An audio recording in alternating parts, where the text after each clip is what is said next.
President Ferdinand Bongbong Marcos Jr. nagpatupad ng iba't ibang hakbang para mapabuti ang kapakanan ng mga estudyante at mga guro. Because that's where we're falling behind, and that is the area that is most in demand right now because we're getting more and more technical. Kaya yun ang mga namin. Pinatututukan din ni Pangulong Marcos Jr. hindi lamang ang pinansyal na pangangailangan ng mga guro, kundi pati na ang pagpapaunlad.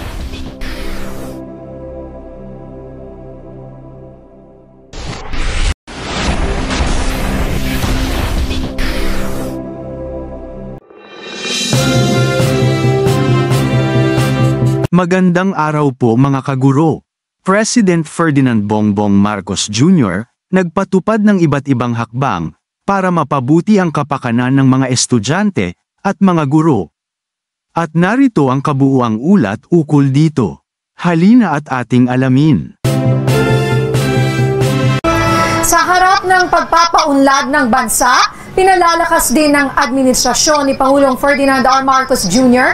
ang pagpapabuti sa sektor ng edukasyon sa Pilipinas. At hindi lang yan nakasentro sa mga estudyante, kundi maging sa kapakanan ng mga guro. Ang mga pagsisikap na yan sisilipin ni Kenneth Pasyente sa Sentro ng Balita. Hanggat maaari, gusto natin balik sa dati. Dahil I think medyo may consensus na talaga na mas maganda yung dating schedule. Kaya hindi naman sinasabi na hindi natin gagawin before next year or the year after that. Susubukan namin gawin, sa aming palagay baka mahirapan pa tayo, ngunit hanggat may paraan, gagawin natin ng paraan para mapaaga at mapabilis ang pagbalik sa normal na schedule ng mga bata. Yan ang naging pahayag ni Pangulong Ferdinand R. Marcos Jr. sa harap ng naging hiling ng iba't ibang sektor na ibalik ang dating school calendar, kung saan Abril at Mayo nakasagsagan ng tag-init ang bakasyon ng mga estudyante. Kasunod na rin ito ng mga sunod-sunod na naitalang mataas na heat index na dagdag pasanin sa mga estudyante. Kaya naman matapos lamang ang isang buwan, agad na inaprubahan ni Pangulong Marcos Jr. ang pagbabalik ng dating school calendar. Kasunod ng kanyang pulong kay DepEd Secretary at Vice President Sara Duterte noong Mayo. Dito inaprubahan ng Pangulo ang pagtatapos ng school year 2024 to 2025 sa petsang April 15, dahilan para tentative na maitakda sa June 16, 2025 ang pagsisimula ng klase para sa school year 2025 to 2026. Ayon sa punong ehekutibo, mas mabuti nang ma-i-adjust ang schedule ng kaunti, basta't hindi na papapasukin pa ang mga estudyante tuwing Sabado. Hindi rin sinang-ayunan ng Pangulo na magkaroon pa ng karagdagang gasto sa mga estudyante kung ipatutupad ang 180-day school calendar kabilang ang Saturday classes. Hindi rin siya pumayag sa 165-day school calendar na maaari anyang magpahina sa antas ng kasanayan ng mga mag-aaral.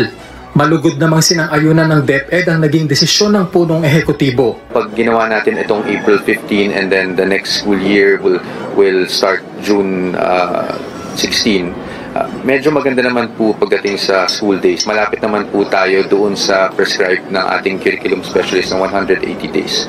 So hindi na po tayo malalayo doon. Ikinatuwa din ito ng mga magulang lalo't hindi natitiisin pa ng kanilang mga anak ang mainit na panahon sa mga silid-aralan.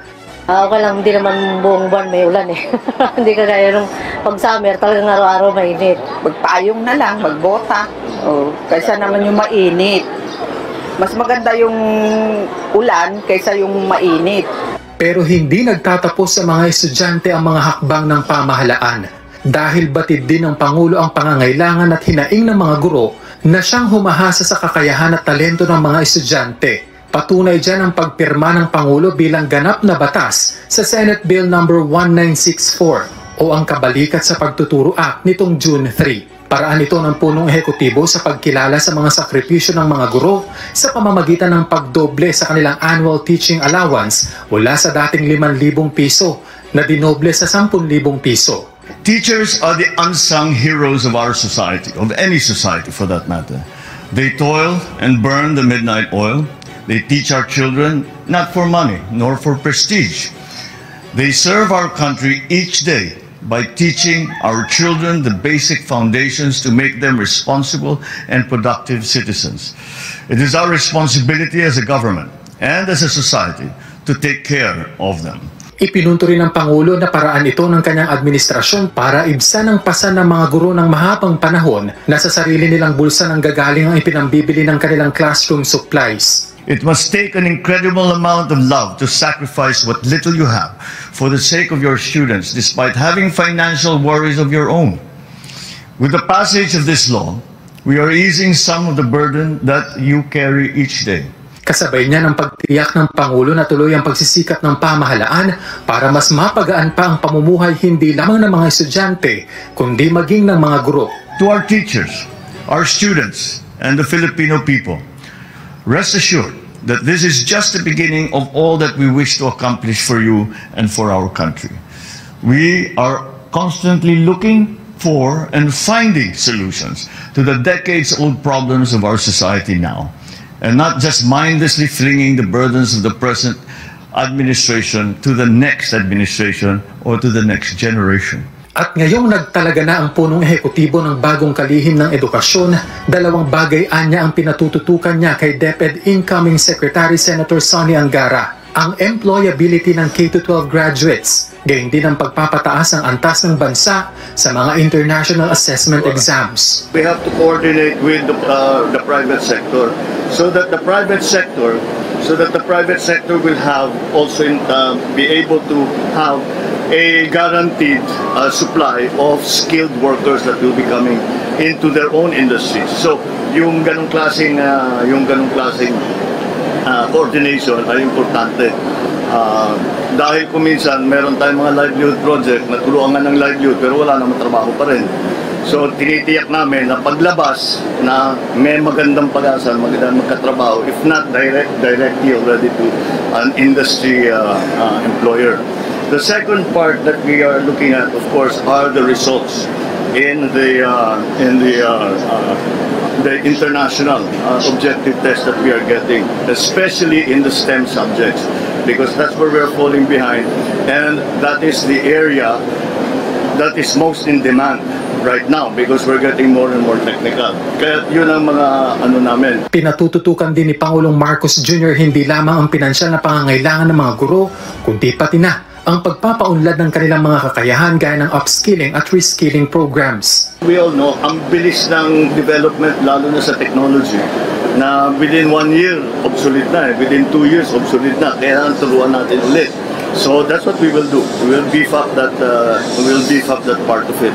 Mas palalakasin din daw ang feeding program sa mga eskwelahan para matiyak ang kapakanan ng mga estudyante, gayon din ang pagtuturo ng kasaysayan ng bansa. Because I have seen my children's workbooks and there's very little said about the history of the Philippines, and that is so, for me, that is so important for the simple reason that that is what will make a child understand what it means to be a Filipino. Ito ang pinagdaanan ng aming lahi.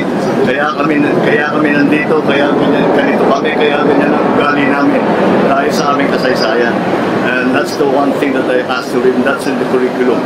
Hindi rin nakaligtaan ng kasalukuyang administrasyon ng matagal ng problema pagdating sa mga silid-aralan. Katunayan, kasado na ang pagsasaayos ng DepEd sa mga disaster-affected ng mga eskwelahan sa bansa para matiyak na hindi na maaantala pa ang edukasyon kahit pa may kalamidad. Ayon sa DepEd, nakatakda ng ipatupad ang Infrastructure for Safer and Resilient Schools o ISRS project na target na magsaayos ng mga eskwelahan at silid-aralan na nasira ng mga nagdaang sakuna. Kasunod ito ng pag-aproba ng NEDA sa 30.56 billion pesos na pondo para sa naturang programa na aarangkada simula ngayong taon hanggang 2029. Tinatayang nasa 4,756 school buildings, 13,101 na classrooms at nasa 741,000 na mag-aaral mula sa 1,282 target school beneficiaries ang makikinabang sa naturang proyekto. Kung meron man kayong mga komento tungkol sa mga isyong ito, maaari kayong magbigay ng mga reaksyon sa comment section na makikita sa ibaba ng bidyong ito. Maraming salamat, at kung ikaw ay interesado ng mga bidyong tulad nito, mangyaring suportahan ang channel na ito sa pamamagitan ng pagpindot ng like, pag-share ng mga video at kung bago ka pa lang sa channel na ito, please subscribe sa channel na ito at pindutin ang notification bell at piliin ang all upang maabisuhan ka para sa mga paparating pang mga videos.